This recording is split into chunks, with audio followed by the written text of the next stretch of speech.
நீ என்னை நோக்கி வர வேண்டுமென்றால் நீ நான் சொல்வதைப் போல செய்துவிடு. உனக்கு எல்லாமே நல்லதாகவே நடக்கும். உன்னுடைய தொழில், நீ இப்போது பார்த்து கொண்டிருக்கும் வேலை உனக்கு சிறப்பானதாக மாறி பல மடங்கு உத்தியோகத்தில் பதவி உயர்வு பெற்று கூடுதல் வருமானமும் கிடைக்கும்படி செய்கிறேன். செய்து கொண்டேன், செய்தும் விட்டேன்.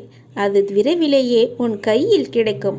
நான் சொன்னது போலவே அந்த தை மாதத்திற்குள்ளே உனக்கு கிடைத்துவிடும்.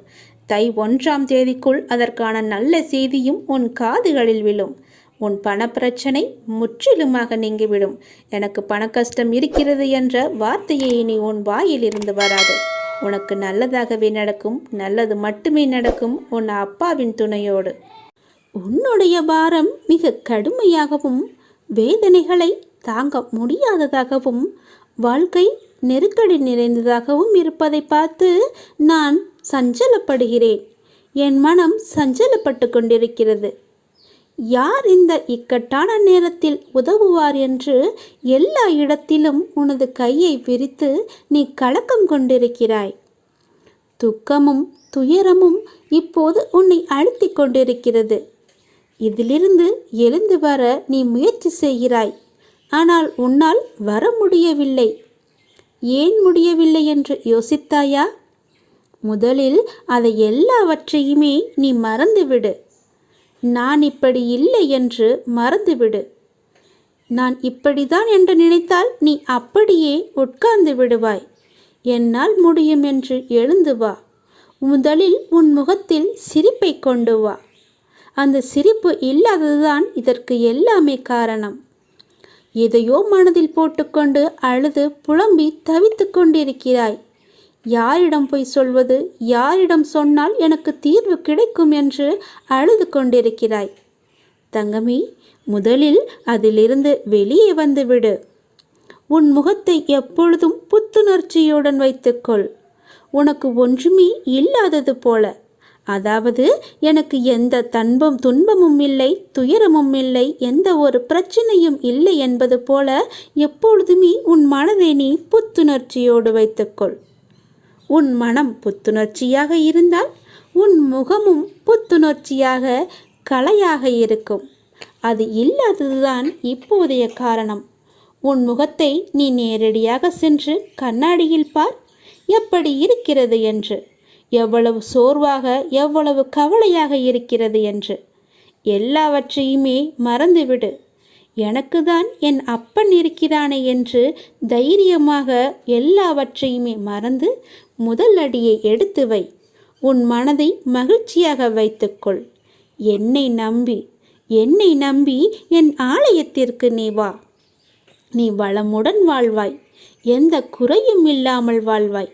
உனக்கு வாழ்க்கையில் எந்த ஒரு கஷ்டமும் இருக்காது, எந்த துன்பமும் இருக்காது, எந்த துயரமும் இருக்காது. முதலில் நான் சொல்வது போல செய்.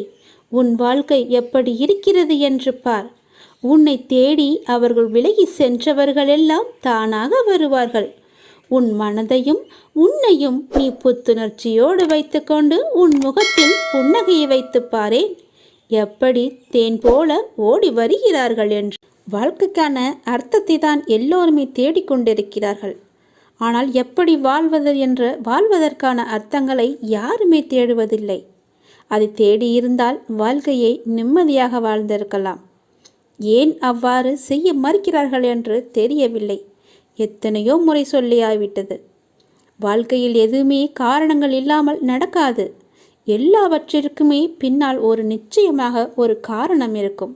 இப்போது இந்த பதிவை நீ கேட்பதற்கு கூட ஒரு காரணம் நிச்சயமாக இருக்கும். அது அந்த இறைவனுக்கு மட்டும்தான் தெரியும் என்று நீ நினைக்க வேண்டும், நம்ப வேண்டும். உன்னுடைய வாழ்க்கையின் பாதையின் அழகை சொல்ல உனக்கு வார்த்தைகளே இருக்காது. உன்னுடைய வார்த்தைகளை நீயே தேடிக்கொண்டிருப்பாய். அவ்வளவு அழகானதாக உன் வாழ்க்கை மாறப்போகிறது. வாழ்வில் நம்பிக்கை, நிதானம், பொறுமை, சகிப்புத்தன்மை, அறநெறியில் வாழுதல், பிறரிடம் புறம் பேசாமல் இருத்தல், இதை நீ கடைப்பிடித்தாலே உன்னுடைய பாதை சுகமான பயணமாக உன் வாழ்க்கை அமையும். உன் பாதையும் நன்றாகவே இருக்கும். எந்த ஒரு கரடும் முரடும் இல்லாமல் நன்றாகவே இருக்கும். நீ உன் அப்பாவை அழைக்கும் தருவாயில் உன் சத்தம் என்னுடைய மனதிற்குள் இருந்து உனக்கு ஆரம்பிக்கும். கேட்கும் முன்னரே உன் முன் நான் இருப்பேன். ஏனென்றால் என் இதயத்தில்தான் உன்னை சுமந்து கொண்டிருக்கிறேன். இது அப்பாவின் வாக்கு. நீ உன் வாழ்க்கையில் முன்னோக்கி மகிழ்ச்சியாக செல்லும் காலம் வந்துவிட்டது. நம்பிக்கையோடு நான் கூறும் வார்த்தைகளை எல்லாமே பின்பற்று. நீ எதையெல்லாம் இழந்தாயோ அதைவிட அதிகமாகவே உன்னை வந்து சேரும். நான் நிச்சயமாகவே நான் சேரும்படி செய்வேன். இது மிகவும் அவசரமான செய்தி. நீ சந்தோஷமான செய்தி. இதை நீ புறக்கணித்து விடாதே. இதற்கும் ஒரு காரணம் இருக்கிறது. சந்தோஷ செய்தி என்கிறீர்களே, அப்படி என்ன சந்தோஷமான செய்தி என்றுதானே நீ கேட்கிறாய்? நீ கேட்டதை, நீ நினைத்ததை நான் தரப்போகிறேன். விரைவாகவே அது உன்னிடம் கிடைக்கும்படி நான் செய்ய போகிறேன். நீ கேட்டது எல்லாமே உனக்கு கிடைக்கும். என்னிடம் வெகு நாட்களாக கேட்டுக்கொண்டிருந்தாய். புத்தாண்டு அன்று என் ஆலயத்திற்கு வந்து என்னிடம் ஒன்று கேட்டாய். அது உனக்கு ஞாபகம் இருக்கிறதா என்று பார். அதைதான் நான் உனக்கு இப்போது தரப்போகிறேன். அதற்கான காலம் கனிந்து விட்டது. காய் கனியாகி பழம் பழுக்கும் நேரம் வந்து விட்டது. அதனால் இப்போது நான் உனக்கு இந்த நல்ல செய்தியை சொல்வதற்காகத்தான் நான் வந்திருக்கிறேன். விரைவாகவே நான் அதை கொடுத்து விடுவேன். வெகு நாட்களெல்லாம் காத்திருக்க வேண்டாம்.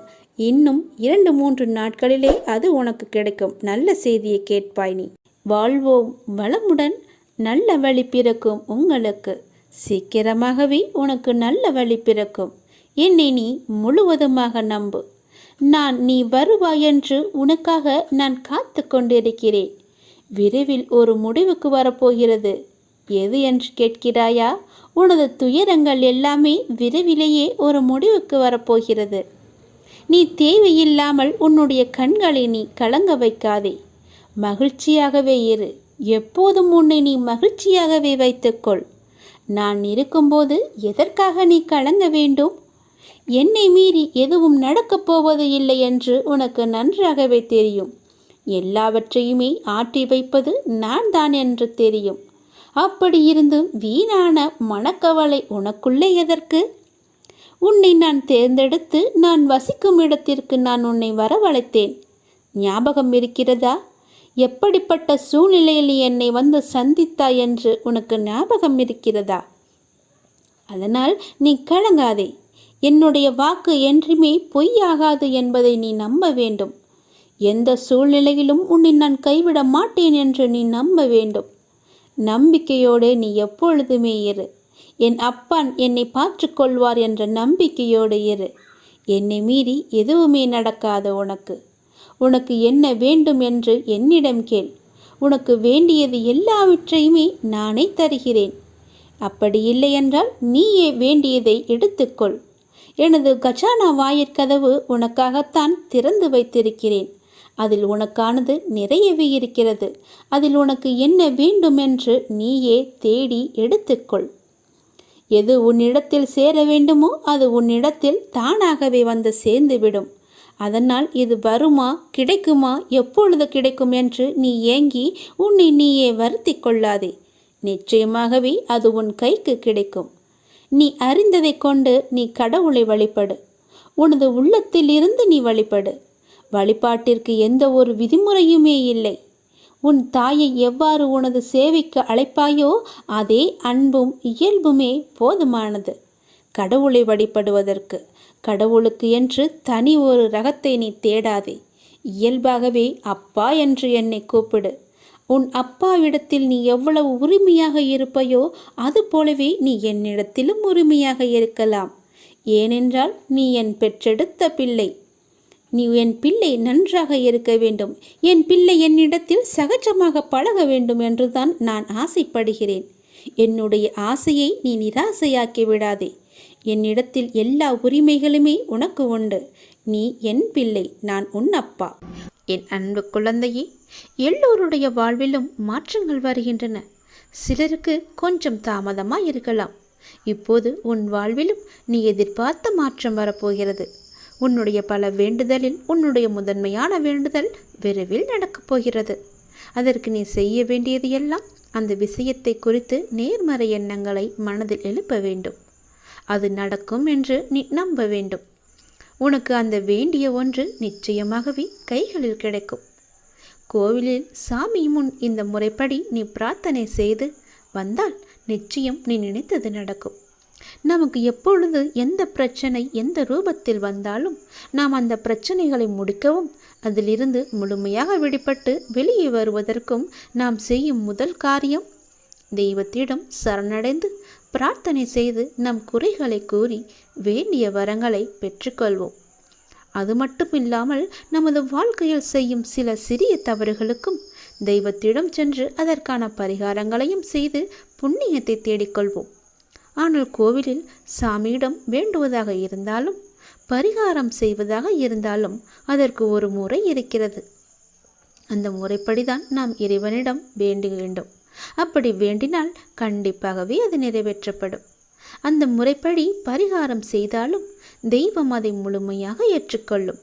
நாம் நம்பிக்கையுடன் செய்ய வேண்டும். அதனால் இன்று கோவிலில் தெய்வத்தின் முன் எப்படி பிரார்த்தனை செய்வது, எப்படி வேண்டுவது பற்றி தான் நாம் இப்போது சொல்லப் போகிறோம். கோவிலுக்கு சென்றால் தெய்வத்தின் முன் மண்டியிட்டு வேண்டு என்று நிறைய பேர் சொல்லி நாம் கேள்விப்பட்டிருப்போம். ஆனால் நம்மில் எத்தனை பேர் இந்த முறையில் தெய்வம் முன் மண்டியிட்டு வேண்டியுள்ளனர் என்பது நமக்கு தெரியாது. ஆனால் அடுத்த முறை நீங்கள் கோலதெய்வ கோயிலுக்கு சென்றாலும் அல்லது வேறு ஏதாவது உங்களுக்கு பிடித்த தெய்வத்துடைய கோவிலுக்கு சென்று வேண்டினாலும் தெய்வத்தின் முன் முட்டி போட்டு உங்கள் பிரார்த்தனையை வையுங்கள். நீங்கள் தெய்வத்தின் சன்னிதானத்திற்கு முன்பு மண்டி போட்டு உங்கள் இரு கைகளையும் ஏந்தி உங்களுடைய பிரச்சனையை குறைகளை கடவுளிடம் சொல்லி வேண்டிய வரங்களை நீங்கள் பெற்றுக்கொள்ளுங்கள். இப்படி நீங்கள் முட்டி போட்டு வேண்டினால் தெய்வம் நாம் கேட்டதை உடனே கொடுக்கும் என சொல்லப்படுகிறது. இப்படி நீங்கள் எந்த தெய்வத்தின் கோவிலுக்கு சென்றாலும் முழங்கால் போட்டு மண்டியிட்டு உங்களின் இரு கைகளையும் ஏந்தி வேண்ட வேண்டும். உங்களுடைய வேண்டுதலை சீக்கிரமாகவே ஏற்றுக்கொள்வார். அதே நேரம் அந்த வேண்டுதல் சீக்கிரம் தெய்வத்தால் நிறைவேற்றியும் தரப்படும் என்பது காலம் காலமாக மக்களிடம் உள்ள நம்பிக்கை. அந்த நம்பிக்கை உங்களுக்குள்ளே இருக்க வேண்டும். நீங்கள் நிறைய கோவில்களில் சில தெய்வத்திற்கு வேண்டுதல் வைத்து முழங்கால் மண்டியிட்டு கோவிலை சுற்றி வலம் வருவார்கள். கோவில் படியேறி தங்களுடைய நேர்த்திக்கடனை செலுத்துவார்கள். இப்படியெல்லாம் கூட தெய்வத்திற்கு பிரார்த்தனை செய்யலாம் என்று நம்முடைய சாஸ்திரங்களே கூறுகிறது. இருந்தாலும் உங்களுடைய உடம்பை பிரார்த்தனை செய்கிறேன் என்ற பெயரில் வருத்தி கொண்டு நீங்கள் முழங்காலிட்டு கோவிலை சுற்றியோ அல்லது கோவில் படிக்கட்டிலோ நடக்க வேண்டும் என்ற அவசியம் கிடையாது. உங்களை உடலை வருத்தி தான் நம்மை செய்ய வேண்டும் என்று யாரும் சொல்லவில்லை. எந்த கடவுளும் நிர்பந்திக்கவில்லை. தெய்வத்தின் சன்னிதானத்திற்கு முன்பு மண்டியிட்டு தெய்வத்தை முழு நம்பிக்கையோடு நினைத்து மனதார வேண்டிக் கொண்டாலே போதும். நீங்கள் நினைத்தது நிச்சயமாகவே ஒரு மண்டலத்தில் நடக்கும். அதாவது 48 நாட்களுக்குள் அது நடந்தே தீரும். நீங்களும் உங்கள் இஷ்ட தெய்வத்தை நினைத்து முழு நம்பிக்கையோடு வேண்டுங்கள். எந்த தெய்வமாக இருந்தாலும் கை நீட்டி கேட்டால் கண்டிப்பாகவே கொடுப்பார். இல்லை என்று சொல்லாமல் நமக்கு அள்ளி தருபவர்தான் தெய்வம். மண்டியிட்டு கைகளை ஏந்தி கடவுளிடம் கேளுங்கள். உங்கள் பிரார்த்தனை நிச்சயம் நிறைவேறும். ஓம் சரவணபவ. ஓம் முருகா போற்றி. அனைவருக்கும் நல்லதே நடக்கட்டும்.